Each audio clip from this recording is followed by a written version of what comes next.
saabsan yahay tababarkana maanta. waxaa maanta magaalada jigjiga ka furmay tababar ku saabsan xeerka xadaynta ciqaabta ah ee dib loo habeeyey sida faahfaahinta warkani uu inoogu eegayo wariye maxamed ibraahim ruushka. waxaa ka furan magaalada jigjiga caasimadda dowladdeegaanka soomaalida tababar ku saabsan xeerka xadaynta ciqaabta ee dib loo habeeyey kaas oo loo qabtay guddoomiyaasha iyo garsoorayaasha maxkamadaha gobollada ay ka midka yihiin faafan jarar iyo weliba qoraxay tababarkaas oo ujeeddadiisu ay ahayd sidii kor lagu qaadi lahaa garaadka aqooneed ee garsoorayaasha ka howlgala gobolladaasi iyadoo tababarkaasi diiradda lagu saarayo sidii faham buuxa looga siin lahaa guddoomiyaasha iyo garsoorayaasha ka howlgala maxkamadaha degmooyinka xeerka xadaynta ciqaabta dib loo habeeyey xeerkaas oo midaynaya dhammaanba xadiyada dembiyada isku nooca ee maxkamadaha deegaanka iyo kuwa dalka oo dhan. waxyaabahan culinka sare waxa weeye xeer kasta oo cusub ama qodob kasta oo la bedelay garsoorka in laga qabtiro maadaama shaqada aan qabanayna ay ku salaysan tahay shuruucda la soo saarayo. xeerkan xadaynta saad ogeedeen xeer wuxuu ahaa kooban oo xeerka ciqaabta oo keliya ku koobnaa laakiin dib ayaa loo bedelay waxaa lagu soo daray dhammaan xeerarka ama bayaanada kala duwan ee ciqaab la xiriira nooca doon ha noqdaan. waxaa ka mid ah kan hadda meesha aan ka arkayno oo ah hate speech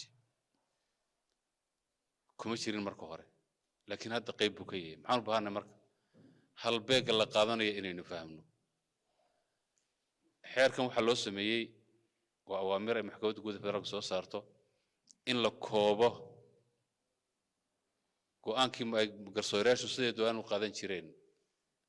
tusaale ahaan ciqaabta qofka uu mudan yahay ah 5 ilaa 25 inta u dhaxaysa garsoorka awoodu lahaa inay siday doonaan u go'aamiyaan. gaab soo baxay dhibaato fara badan lagala kulmay ayaa waxay keentay in awaamirtan la soo saaro oo awood loo siiyo maxkamadda federaalku inay soo saarto awaamirtan. arrintaas waxay meesha ka saartay marka takrifal fara badan oo garsoorka dhici jiray oo siday doonaan ay samayn jireen ama dhayalsaa ku timaado ama eexa ku timaado ama wax intaa ku timaado dhays fara badan oo dhici jiray ayuu meesha ka saaray. wuxuu soo ururiyey garsoorku sababaha uu qaadanayo oo ciqaabta uu qofka ku xukumayo uu ku salaynayo. maxaan u baahanay marka tababarkan marka aynu qaadanayno in ujeeddada aynu fahamno tababarkan loo leeyahay oo ah markaad goobihii ku noqotaan in bulshadii loogu adeego. xeerkan go'aan kasta oo la gaadho oo aan la adeegsanin waxweynaan ka jirin wadogtiin waxa kan jiraan weeye. maxaan marka u baahanay in si fiican loo fahmo wixii mugdi ku jiro intaan goobtan laga kicin laga faa'iideysto intan tababarka qaatay ka faa'iideysatana ay inta kale u soo gudbiso. qorshahan wadana waxa weeye dhammaan garsoorka guud ahaan deegaanka in la gaarsiiyo waayo waa xeer asaasi ah oo aan laga maarmaynin la'aantiisana go'aan la gaadha adkaanayso. way jiraan go'aano nagu soo baxa oo aan la adeegsanin xeerka. arrintaasi marka waxay meesha ka saaraysaa in la helo ilaalintii xuquuqda dadku ay nagu lahaayeen bulshada aynu adeegayno. waxaan marka u baahannahay faham buuxa inaan ka qaadano. tababarka inta badan dadku waxa u qaataan in uu yahay xogay refreshment in la soo baxo goob cusub la tago xogay laga nasto shaqadii yes dhinaca way noqon kartaa laakiin ujeedada asalka waa maxay? asalku waxa weeye inaynu aqoon kala tagno shaqadii aan qabanayna practical waxyaaban kula soo kulanay halkan kaga faa'iideysano maxaa khaldanaa u buuxin karaa.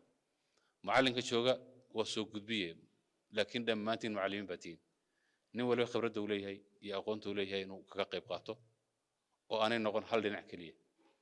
arday iskuul ku jirta oo kale sideed inay noqonin dhammaan laga qayb qaato aqoonteeda ku jirta khibraddeeda ku jirta. qaar baa 30 sano shaqeynayay qofka shaqeeyay aqoon dheeraad uu leeyahay. marka maxaa loo baahan yahay wixii aad la kulantay shaqadaad qabanaysay maalin la ahayd maxaa kaaga soo baxay maalintaas shaqo qabateed baa garanaysaa aqoontaada halkay taagantay maxaa ka soo baxay in looga faa'iideysto marka tababarkan oo tababarkan noqdo mid inagu hubeeya adeeg aan bulshadii siino hufan oo sharci ku salaysan yaani dhicin go'aan la gaadho oo aan xeerka ku salaysnayn inuu ka soo baxo.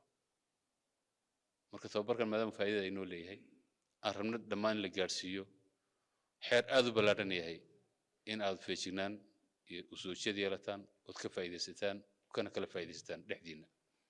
wararka kale daawadayaal ee ka hayna dalka iyo daafaha caalamka waxaa ka mid ah xuska sanad guurada aasaaska xooga ciidanka cirka ee dalka ayaa loo xusi doonaa si ka turjumaysa heerka uu ku tallaabsaday ciidanka cirka ee dalku faahfaahinta warkana waxay noo eegaysaa wariyahooda Ismaaciil